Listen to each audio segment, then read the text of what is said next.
submissos nem donos do poder. Nós humanos teremos que saber que ela é agressiva e violenta. Vamos...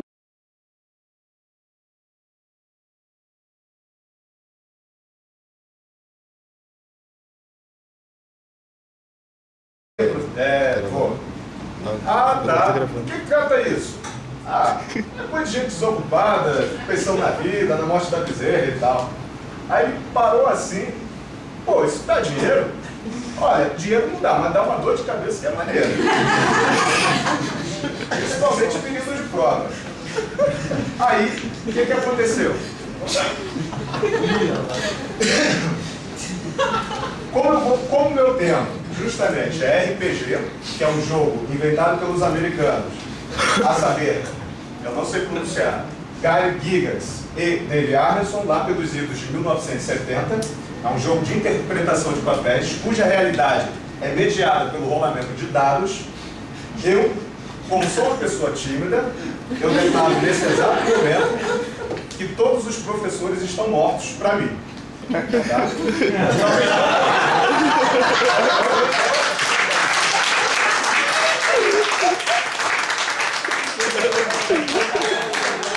Talvez não o professor Eduardo, porque dizem, né? Não, antes disso, deixa eu contar outra coisa. Se os professores estão mortos, pode tudo. Deus o livre. Pode tudo. Eles foram para o céu. Há um céu dos filósofos. Ah, o Chaves foi pro céu mesmo. Olha, se há um céu, não sei, mas pro inferno, com certeza alguns foram. Isso. Eu a garanto. Pois bem, como eles estão mortos, Deus o livre, é bom falar isso porque uma vez eu estava com dois amigos na rua conversando e eles lá, no meio da rua, né, na esquina e tal, eles viram simultaneamente uma estrela cadente, né, brilhando, riscando o céu. Aí eles começaram a dizer assim, poxa, estrela cadente, que legal. A gente tinha uns 15, 16 anos, uns 200 anos atrás. Eu tinha mais cabelo até, por sinal. E aí um deles olhou para mim e disse, eu quero que o Hércules morra. Aí eu, na mesma hora eu fiz um grito assim, o outro ficou pálido porque acreditou nessas palavras. Observe bem, estrela cadente fez um pedido e ele acreditou. E eu comecei, digamos assim, esta sessão, esta apresentação, falando de temas que, através da palavra, buscam quebrar o gelo da morte. Buscam, de uma maneira ou de outra, fazer com que a gente pense sobre ela. Porque, querendo ou não, é um tabu. Uma sociedade onde, cada vez mais, o consumismo é desenfreado, os seus iPad, iPod, e-book e todos os da vida, Facebook, por aí vai, né? Curtir. Enfim, está estragando mesmo a cabeça das pessoas.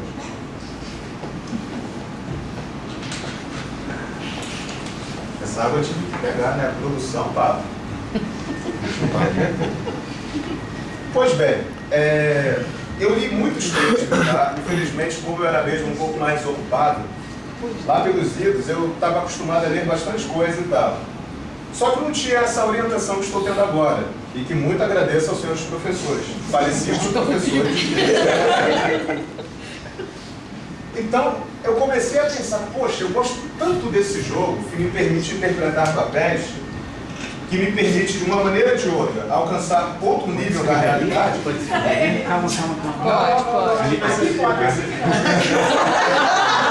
Eu pensei.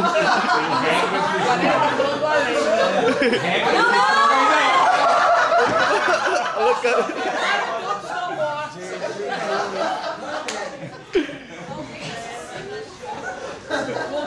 Todos do além. Você parece mesa branca. Os mortos falam. Os mortos dizem não. Merece mais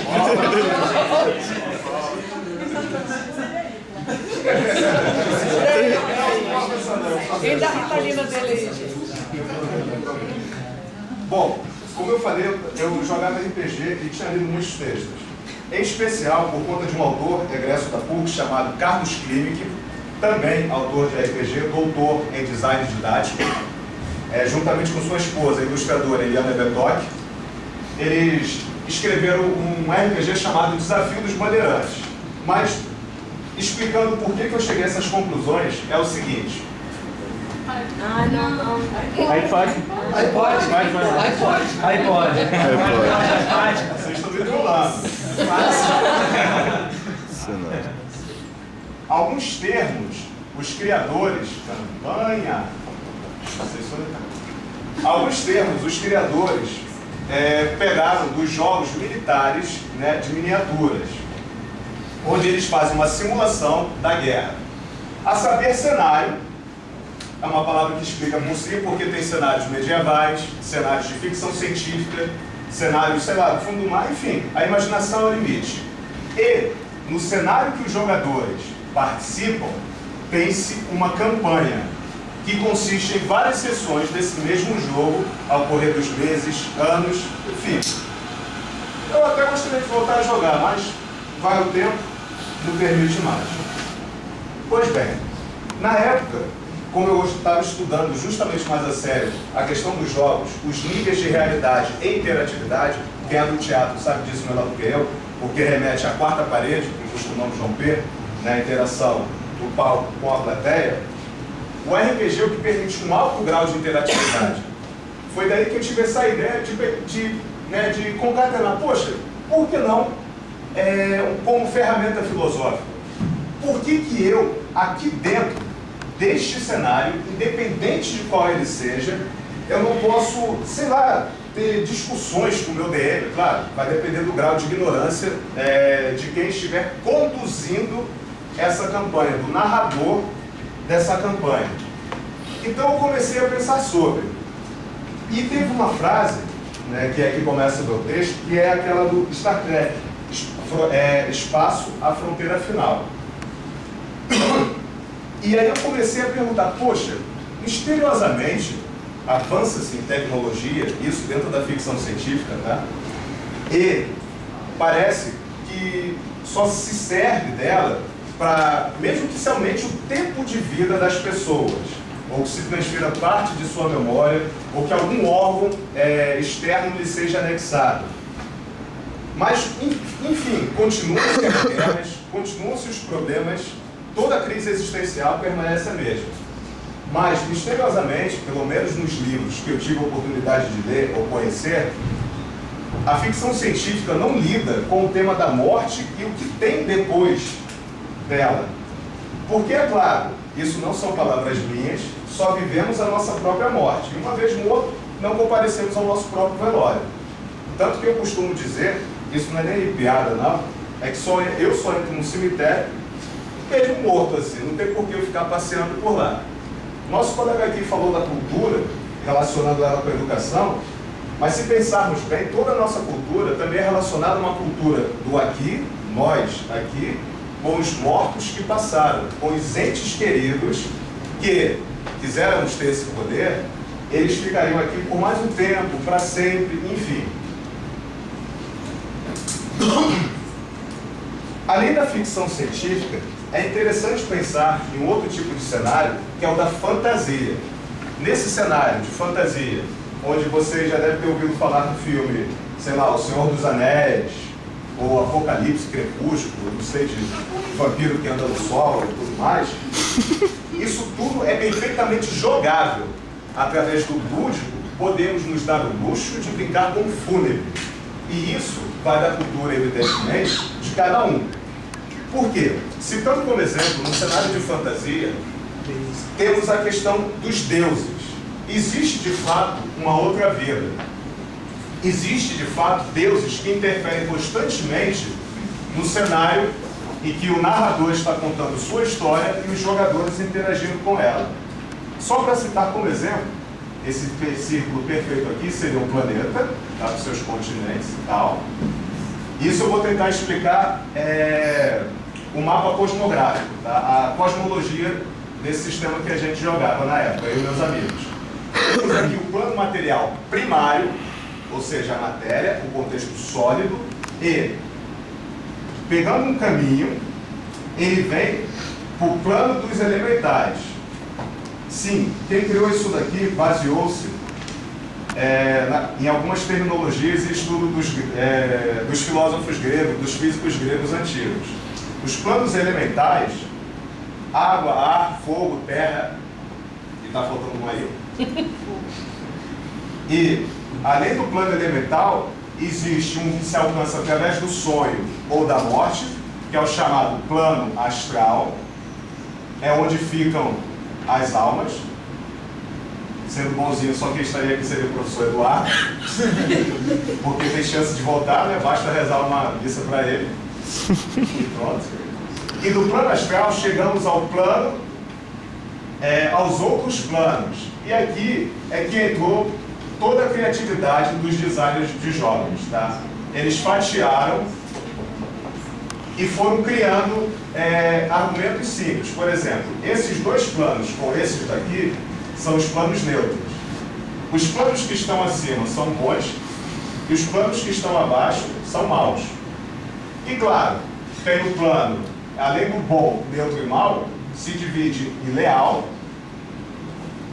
e caótico. E se vocês me permitem, uma curiosidade da cultura americana, se vocês repararem, todo herói é caótico e bom, e todo vilão é leal e mau. O vilão respeita as leis. Se vocês repararem bem, isso que é mais esquisito. A maioria dos grandes vilões, vocês vão ver que eles respeitam, entre aspas, as leis. Por exemplo, vamos supor que eles resolvessem... Aliás, Macaco Mojo das Garotas Superpoderosas. Quem é menina aqui deve ter assistido. Eu vou chegar lá. Ah, sim. Quem é menina deve ter assistido. O Macaco Mojo, ele respeita e faz pedidos dizendo por favor.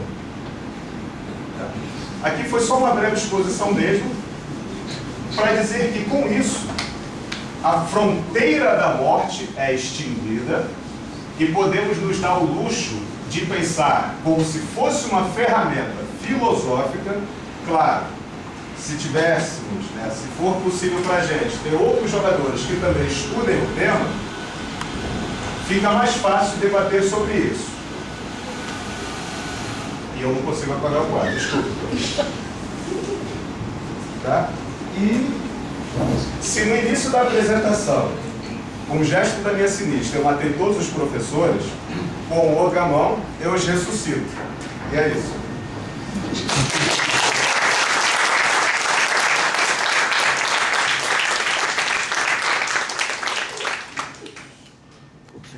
Perguntas? Não, obrigado. Foi um prazer.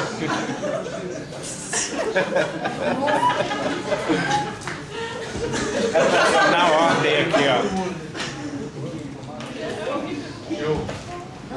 Eu sou o Lucas.